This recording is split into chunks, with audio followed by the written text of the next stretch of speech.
I intend to resign as party leader, as Prime Minister, after the party selects its next leader.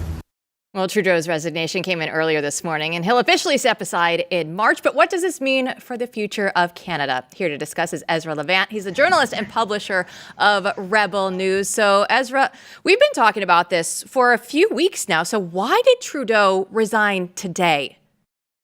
Sure. Well, on Wednesday, his party caucus was going to have a meeting where everyone had resolved to fire him. He's being denounced by his own party members on a daily basis because he's so low in the polls. He's at 16%. I don't remember any party leader ever being that low in the polls. So he was doomed 48 hours from now. So he preempted things. He did two things. He asked the Governor General to dissolve Parliament, so there can be no confidence vote. So no one can throw him out, and Parliament won't return until March 24th. So he's got 90 days of sort of a staycation. No one can fire him. At that meeting on Wednesday, they were going to try.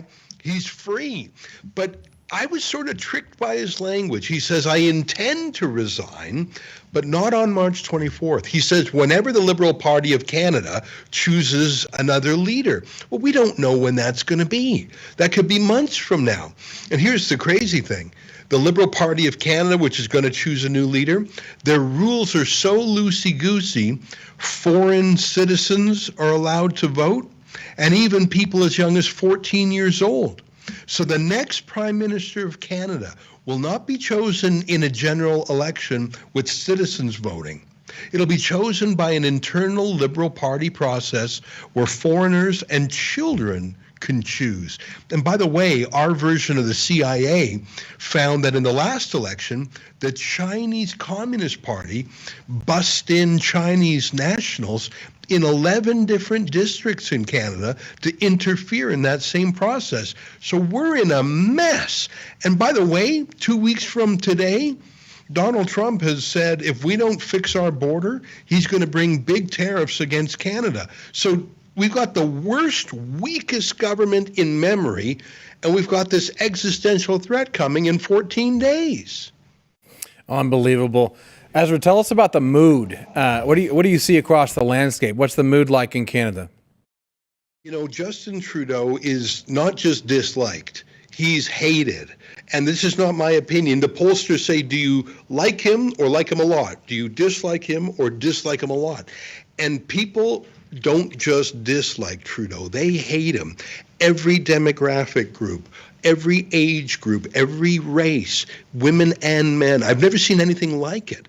And I think they're just sick of him and they want him to leave the stage, but he will not.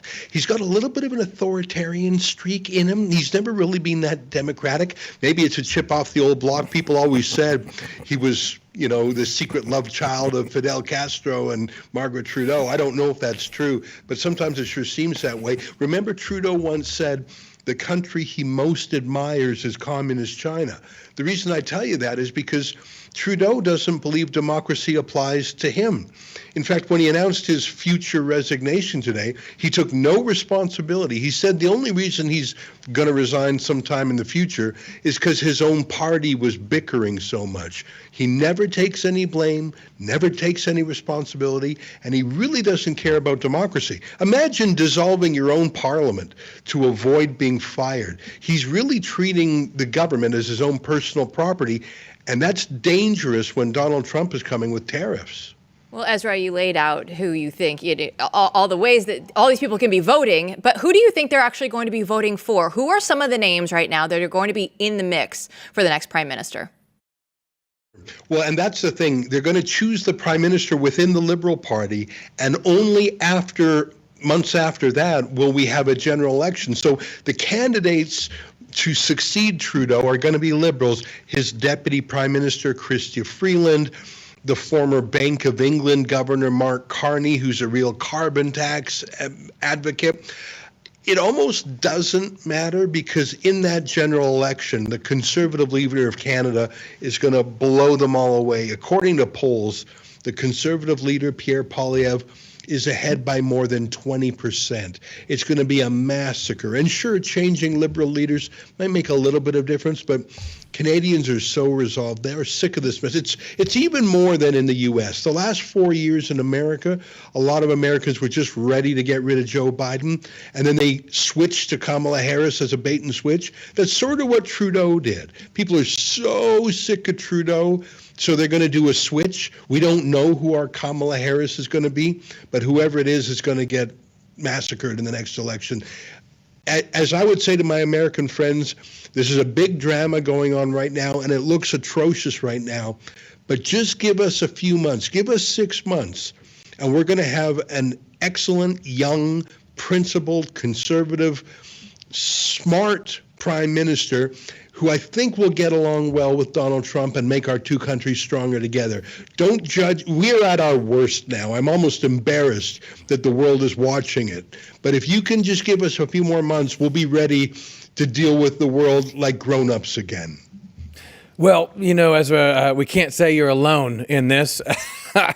In the U.S. right now, there still is a president, I think, I've heard, in power, and Trump hasn't quite taken office yet. But throughout the world in the West, we see a similar problem. The dynamic is not only a rising populism or conservatism, whatever you want to call it, but a struggle for that to take political form in a party and an organization that actually represents the people. So, you see in many of these European countries, for instance, this struggle against the immigration and everything else, but even the purported, conservatives don't actually do their bidding. Of course, famously in the U.S., Trump basically stands for the anti-establishment.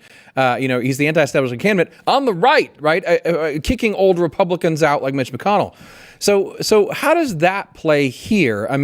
It sounds like you're pretty high on this new guy, and like he is principled. He's going to come up.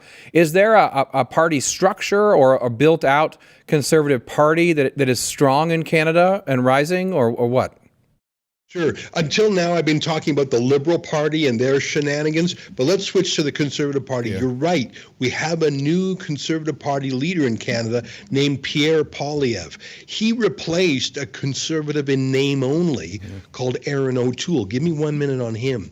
I don't know if you remember, but in February 2022, there was this huge trucker convoy that drove to Ottawa to oppose the lockdowns and the vaccine mandates, and it was this beautiful, huge, peaceful, freedom-loving grassroots protest. And the Conservative leader in that day said to his members of Parliament, "You're not allowed to go to talk to the truckers." Well, the Conservative Party threw out that Conservative in name only, Erin O'Toole, and elected a new, truly conservative leader named Pierre Poilievre. Now, obviously, he's not perfect, but he is so much better than that guy they chucked out. And I don't know. I think that he's going to be more in sync with the freedom and populist agenda of Donald Trump. Obviously, Pierre Poilievre is going to stand up for Canada. He's a Canada first guy, and he uses that phrase.